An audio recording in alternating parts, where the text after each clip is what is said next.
ارشاد باری تعالی ہے وَتُوبُوا إِلَى اللَّهِ جَمِيعًا أَيُّهَا الْمُؤْمِنُونَ لَعَلَّكُمْ تُفْلِحُونَ، اور اے ایمان والو تم سب کے سب اللہ کے سامنے توبہ کرو تاکہ تم فلاح پا جاؤ۔ چنانچہ ابن تیمیہ رحمۃ اللہ علیہ نے الایمان الاوسط ایک کتاب ہے، اس میں 10 اسباب بتائے ہیں جن سے انسان کے گناہ معاف ہوتے ہیں۔ یہ 10 اسباب ہمیں زبانی یاد ہونے چاہیے تاکہ ہم ان کے ذریعے سے اپنے گناہوں کی بخشش کا بندوبست کر لیں۔ سب سے پہلا سبب استغفار۔ استغفار کہتے ہیں کہ اپنے گزرے ہوئے گناہوں پر نادم ہونا۔ شریعت نے کہا الندم توبۃ، ندامت یہ توبہ ہے، اور حدیث مبارکہ میں ہے کہ قیامت کے دن سب سے زیادہ خوش انسان وہ ہوگا من وجد فی صحیفتہ استغفارا کثیرا، جس کے نام اعمال میں کثرت کے ساتھ استغفار لکھا ہوا ہوگا۔ تو ہمیں کثرت سے استغفار پڑھنا چاہیے۔ چنانچہ ایک شخص حضرت حسن اللہ عنہ کے پاس آیا، حضرت بہت گناہگار ہوں، کوئی عمل بتائیں۔ فرمایا استغفار پڑھو۔ ایک اور آدمی آیا، حضرت بارش نہیں ہو رہی، کوئی عمل بتائیں۔ فرمایا استغفار پڑھو۔ پھر ایک آدمی آیا کہ حضرت بہت قرضہ چڑھ گیا، دعا کریں کہ کوئی اسباب بن جائیں رزق کے، مال کے، تاکہ قرضہ اتر جائے۔ فرمایا استغفار پڑھو۔ پھر ایک شخص آیا کہ حضرت دعا کریں اللہ مجھے بیٹا دے دے۔ فرمایا استغفار کرو۔ ایک آدمی آیا میرا باغ ہے، دعا کریں کہ میرا پھل زیادہ لگے۔ فرمایا استغفار کرو۔ ایک آدمی آیا میری کھیتی باڑی کی زمین ہے، دعا کریں پانی اندر سے نکل آئے۔ فرمایا استغفار کرو۔ اب سننے والا حیران کہ مختلف لوگ مختلف ضروریات آ کر بیان کرتے رہے، سب کے لیے ایک ہی جواب۔ تو اس نے پوچھا کہ حضرت کیا مسئلہ؟ تو فرمایا کہ دیکھو یہ جواب میں نے اپنی طرف سے نہیں دیا، قرآن مجید سے دیا ہے۔ اللہ تعالیٰ ارشاد فرماتے ہیں قرآن مجید میں فَقُلْتُ اسْتَغْفِرُوا رَبَّكُمْ إِنَّهُ كَانَ غَفَّارًا۔ تو سب سے پہلے استغفار کرنے سے گناہوں کی بخشش ہوتی ہے۔ یرسل السماء علیکم مدرارا، تمہارے اوپر اللہ بارشیں برسائے گا۔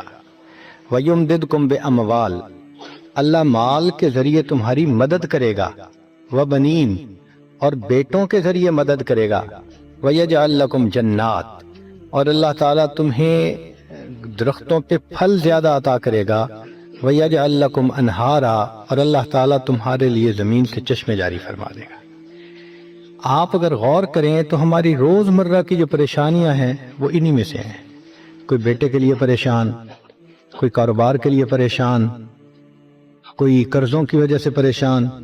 اس کا مطلب یہ ہے کہ اگر ہم استغفار کرنے کی عادت ڈال لیں تو ہمیں کسی اور عمل کی ضرورت ہی نہیں ہے۔ اور یہ عمل قرآن مجید میں بتایا گیا ہے، یہ پروردگار عالم کا کلام ہے۔ ہم استغفار کم کرتے ہیں، کم از کم 100 مرتبہ صبح اور شام استغفار کا کرنا معمول بنا لینا چاہیے۔ آپ لوگ ڈرائیو کرتے ہیں اپنے دفتر جاتے ہوئے تو راستے میں جو آدھا گھنٹہ لگتا ہے اس میں کیا کرنا ہوتا ہے؟ بعض لوگ نعت سن لیتے ہیں، تلاوت سن لیتے ہیں، وہ بھی عبادت ہے، لیکن اس سے زیادہ بہتر یہ ہے کہ انسان خود پڑھے کچھ۔ تو اگر اس دوران آپ استغفر اللہ ہی پڑھتے رہیں تو سینکڑوں دفعہ استغفار نامہ اعمال میں لکھا جائے گا، اور اگر پورا پڑھ لیں استغفر اللہ ربی من کل ذنب واتوب الیہ تو یہ سونے پہ سہاگے والی بات ہے۔ تو اپنے ٹائمنگز کو ایسے ایڈجسٹ کریں کہ اس میں درود استغفار کثرت کے ساتھ آپ پڑھ سکیں، کیونکہ حدیث پاک میں یہ فرمانا کہ قیامت کے دن وہ بندہ بہت خوش ہوگا جس کے نام اعمال میں استغفار زیادہ ہوگا۔ دوسرا سبب ہے توبہ۔ توبہ اور استغفار بہت قریب قریب ہیں، ان میں لائن آف ڈیمارکیشن ڈالنا تھوڑا ڈیفیکلٹ ہے، مگر علماء نے لکھا ہے کہ استغفار پچھلے گناہوں پہ ریپینٹنس کو کہتے ہیں، اور توبہ آئندہ گناہوں کو کمٹ نہ کرنا، اس کی کمٹمنٹ کرنا، عزم کرنا، اس کو کہتے ہیں۔ توبہ عزم جازم، ایک عہد کرنا کہ میں نے آج کے بعد گناہ نہیں کرنا، یہ توبہ کہلاتا ہے۔ تو گویا توبہ کا تعلق آئندہ گناہ نہ کرنا، استغفار کا تعلق پاسٹ کے ساتھ ہے کہ میں نے جو کیا برا کیا، اللہ بس میری غلطی کو پلیز معاف کر دیں، اس کو استغفار کہتے ہیں۔ اور یہ استغفار کا حکم اللہ رب العزت نے اپنے حبیب صلی اللہ علیہ وسلم کو دیا، فَسَبِّحْ بِحَمْدِ رَبِّكَ وَاسْتَغْفِرْهُ، حکم ہے، صیغہ ہے امر کا۔ اللہ کے محبوب صلی اللہ علیہ وسلم کو اگر یہ حکم ہے تو سوچئے پھر ہمیں استغفار کرنے کی کتنی ضرورت ہے۔ توبہ ہر بندے پہ کرنی ضروری، چنانچہ کافر ہے تو وہ کفر سے توبہ کر کے مسلمان بن جائے، مومن ہے گناہوں سے توبہ کر کے نیک بن جائے۔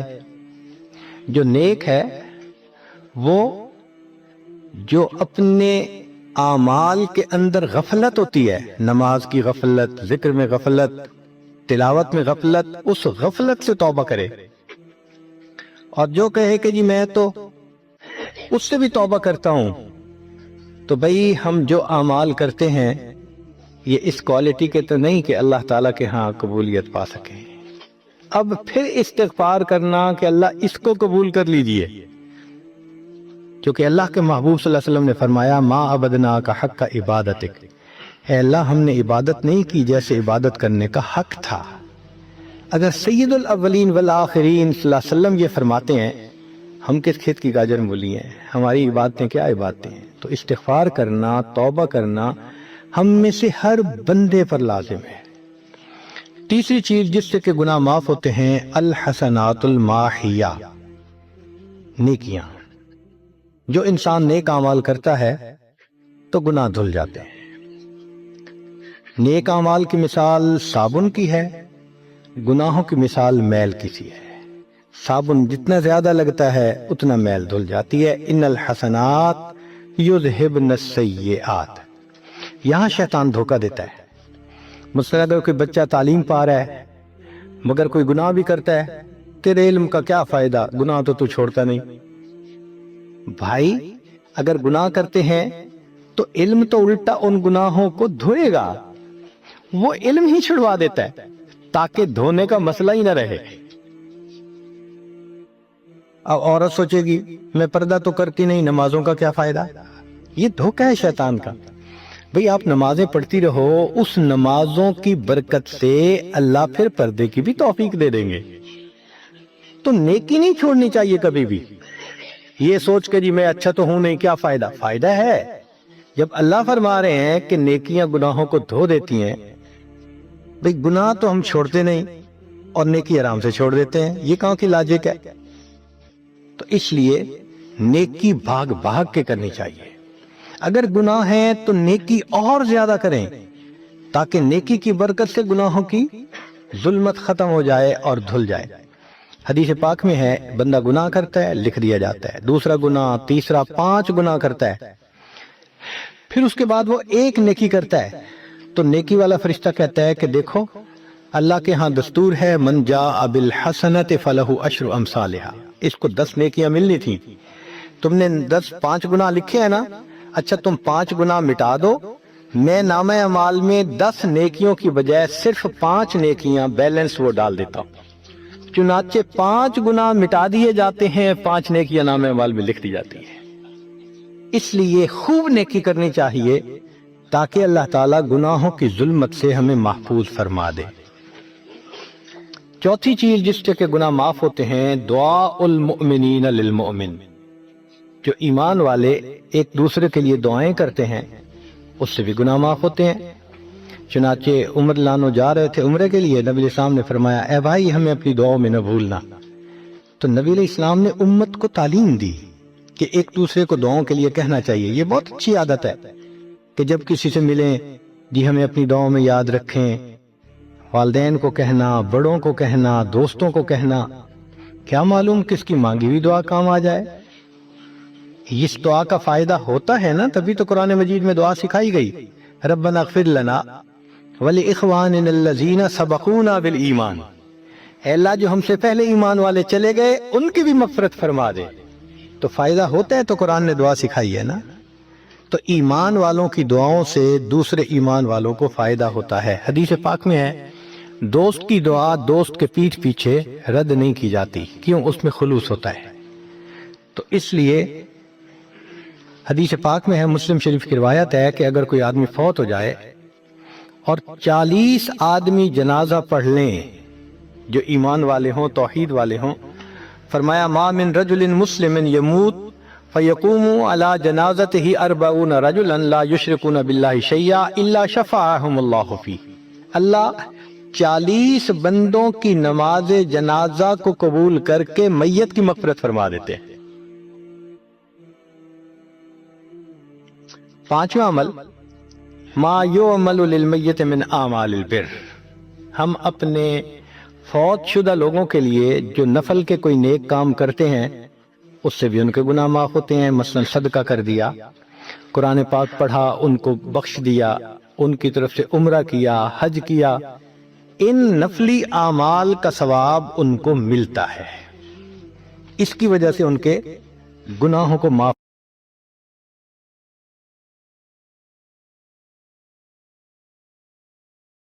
کر دیا جاتا ہے۔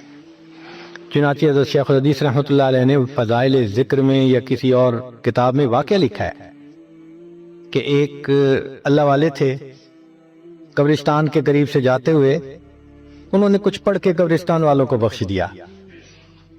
رات خواب دیکھا کہ وہی قبرستان والے ہیں اور ایک آدمی آتا ہے جیسے کوئی ڈاک تقسیم کرنے والا ڈاکیا ہوتا ہے، اور سب اس کی طرف بھاگ پڑتے ہیں جیسے ڈاک لینے کے لیے ہوں۔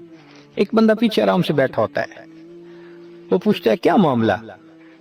وہ کہتا ہے کہ یہ فرشتہ آیا ہے، روزانہ کی جو ڈاک آئی ہے نا نیکیوں کی، جو اولاد نے، رشتہ داروں نے، دوستوں نے کیے، لہٰذا وہ اعمال نیکیاں ملتی ہیں تو یہ سب لوگ جاتے ہیں کہ نیکیاں ملیں گی، ہمارا درجہ بڑھے گا۔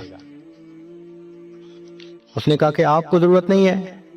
کہنے لگا ہاں میں لے لوں گا، مگر میرا ایک بیٹا ہے جسے میں نے قرآن پاک کا حافظ بنایا، اس کی دکان ہے، وہ سارا دن دکان پہ بیٹھا رہتا ہے اور ساتھ ساتھ قرآن پڑھتا رہتا ہے، تو مجھے اتنی نیکیاں مل جاتی ہیں کہ میں بعد میں لے لوں گا۔ اس نے کہا بیٹا کہاں؟ اس نے کہا فلاں جگہ دکان ہے۔ وہ اللہ والے جب وہاں گئے اگلے دن تو دیکھا کہ ایک نوجوان ہے اور وہ بیٹھا ہوا ہے، گاہک آتا ہے تو اس کو سودا بیچ دیتا ہے، جب گاہک کوئی نہیں ہوتا تو وہ قرآن پڑھنا شروع کر دیتا ہے۔ تو وہ سمجھ گیا کہ میرا خواب سچا تھا، اس بچے کے قرآن پڑھنے سے اس کے والد کو خوب بینیفٹ مل رہا ہے۔ کچھ عرصے کے بعد دوبارہ پھر اسی قبرستان کے قریب سے گزرے، پھر انہوں نے کچھ پڑھ کے بخش دیا۔ رات خواب میں دیکھا کہ اب جب تقسیم ہوا تو سب بھاگے تو وہ بندہ بھی بھاگا۔ انہوں نے کہا آپ بھی بھاگ رہے ہو؟ کہنے لگا ہاں میں اس لیے بھاگ رہا ہوں کہ میرا وہ بیٹا فوت ہو گیا، اب مجھے قرآن پڑھ کے بخشنے والا کوئی ایسا ہے نہیں، تو جو عام ایمان والوں کا ثواب آتا ہے میں بھی اسی میں سے اپنا حصہ لینے کے لیے جا رہا ہوں۔ تو ایمان والوں کے ان اعمال کا ثواب بھی ملتا ہے، اور اصل میں یہ اسی بندے کا اپنا عمل ہوتا ہے۔ یہ ذہن میں رکھنا کہ جو ایمان والے پڑھ کے بخشتے ہیں نا، اس کا ثواب کیوں ملتا ہے؟ اس کا اپنا عمل۔ دیکھو اس نے نیکوں سے تعلق جوڑا۔ وہ بھی تو ہوتے ہیں جن کے مرنے کے بعد پیچھے ریچھ کتے کی لڑائی کرواتے ہیں، میلے لگواتے ہیں، موسیقی کی محفلیں ہوتی ہیں، وہ بھی تو ہوتے ہیں نا، تو ان کو کچھ نہیں ملتا۔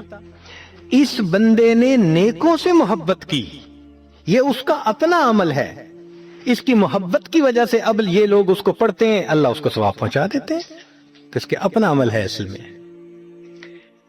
پھر چھٹی چیز جس کی وجہ سے گناہ معاف ہوتے ہیں، المصائب التی یکفر اللہ بها الخطایا فی الدنیا، دنیا میں انسان کو جو مشکلات، تکلیفیں، مصیبتیں پہنچتی ہیں ان کی وجہ سے گناہ معاف کر دیے جاتے ہیں۔ کوئی مصیبت دنیا میں پہنچتی ہے، گناہ معاف ہوتے ہیں۔ چنانچہ نبی علیہ السلام تشریف فرما تھے، چراغ بجھ گیا۔ نبی علیہ السلام نے فرمایا انا للہ و انا الیہ راجعون۔ ام المومنین عائشہ صدیقہ نے پوچھا، اللہ کے حبیب صلی اللہ علیہ وسلم یہ تو پڑھتے ہیں جب کوئی آدمی فوت ہو جاتا ہے۔ فرمایا عائشہ، مومن کو جو بھی دنیا میں تکلیف غم پہنچتا ہے اگر وہ اس کے اوپر انا للہ پڑھ لے اس کو ثواب ملتا ہے، تو سوچنے کی بات ہے